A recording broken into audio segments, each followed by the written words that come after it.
Hi there, I'm Melissa with Summit CFOs. Ask any contractor what's holding his business back and you'll hear the same answer. I can't find good people to work for me. Nobody wants to work. The good ones are all taken. The young guys don't show up. I'm going to push back on that, not because it's easy out there, it isn't, but because in almost every set of books I open, the labor problem isn't a labor problem. It's a math problem wearing a hard hat. You're not losing to the labor market, you're losing to your own numbers. Let me show you exactly where.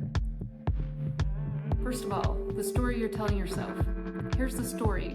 Good help doesn't exist anymore. Here's what's usually true.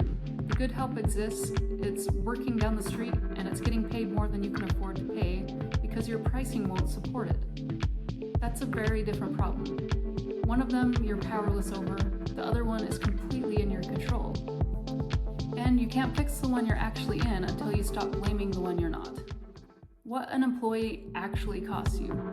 Before we can talk about who's expensive, you have to know what a body actually costs. And it is not the hourly rate on their offer letter. Take a guy at $22 an hour. Now add payroll taxes, add workers' comp, which in the trades is not cheap. Add general liability and whatever you contribute to benefits. Depending on your state and your comp rate, you're landing somewhere around 30% on top. So your $22 guy is really costing you around $28 an hour. That number is called your burdened labor rate. And if you're bidding jobs off the raw hourly wage instead of the burdened number, every single bid you've written is wrong. That's step one, and most contractors have never run it. Next, the cheap guy is the expensive guy. Now let's put two guys side by side. Guy A is $22 an hour, burdened, call it $28.60. Guy B is $32 an hour, burdened about $41.60. On paper, Guy B looks like he's eating your lunch. But Guy A takes 3 days on the job, Guy B takes 2. Run it out. 3 8-hour days at $28.60 is $686. 2 8-hour days at $41.60 is $662. The expensive guy just came in cheaper, and that's before we count anything else. Now add the callback on Guy A's work. Add the extra day of fuel and truck. Add the job you couldn't start because the crew was still tied up. The cheap guy isn't cheap, he never was. You just never costed him out. Now let's talk about rework, the line item you can't see. Here's the one that hides. Rework doesn't show up on your P&L with a label on it. There's no line that says money we lit on fire fixing our own mistakes. It just gets buried in materials and labor and looks like normal cost of doing business. So track it. One field on your job sheet. Was this a callback? Yes or no? Log the hours and the materials. Do that for 90 days and you'll be able to put a real dollar figure on your quality problem. And I promise you it's bigger than the pay raise you've been refusing to give. A two-man crew burning half a day on a callback plus materials is a few $100s you already earned and just gave back. 15 of those in a year and you've handed back a real chunk of somebody's raise. You can't pay good people out of a bad margin. Now the core of it. The reason you can't pay more isn't that money doesn't exist. It's that your gross margin doesn't leave any room. Say you're running your jobs at a 30% gross margin. On an $18,000 job, that's $5,400 left over to cover the office, the trucks, the insurance, the marketing, and you. There's nothing in there for a raise, so you hire the cheapest hands you can find, and the cheap hands drag your margin down further. That's the loop. Now price that same job at 38%. Gross profit goes to $6,840. That's $1,440 more off one job. Run 60 jobs a year and that's about $86,000 of additional gross profit, which is real money toward paying two field guys enough that they stop taking calls from your computer. You don't get better people and then raise your prices. You raise your prices and that's what buys you better people. Your crew can't hit a number they've never seen. Last piece, a lot of what gets called a bad attitude is really just no scoreboard. Your guys have no idea what the job was bid at. They don't know how many hours they were given. They don't know whether they came in over or under. So they work at whatever pace feels normal, and then you get frustrated at them for missing a target you never told them existed. Give the crew lead the budgeted hours before the job starts. Tell them the number after it closes. That's it. That's the whole system. It costs you nothing, and it will change behavior faster than any raise, because now there's something to win. So now let's talk about what to actually fix in order. So here's the order of operations. 1, calculate your true burden labor rate, wage plus taxes, plus comp, plus insurance.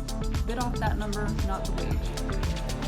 Number 2, track rework for 90 days. Put a dollar figure on what your quality problem is costing you. margin, not by 10 points overnight, by 2 or 3 on your next several bids, and watch what happens. 4. Give your crew the hours before the job and the result after it. Do those 4 things and the labor market didn't change, your math did.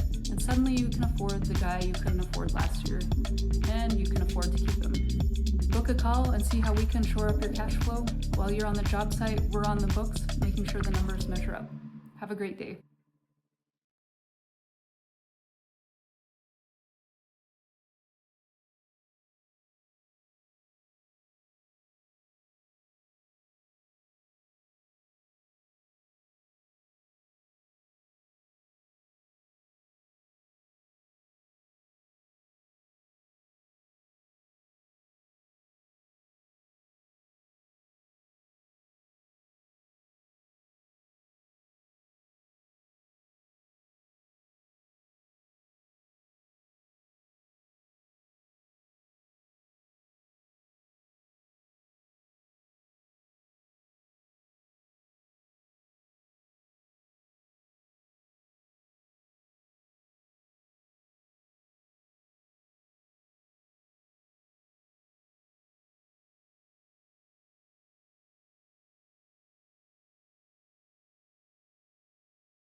Now.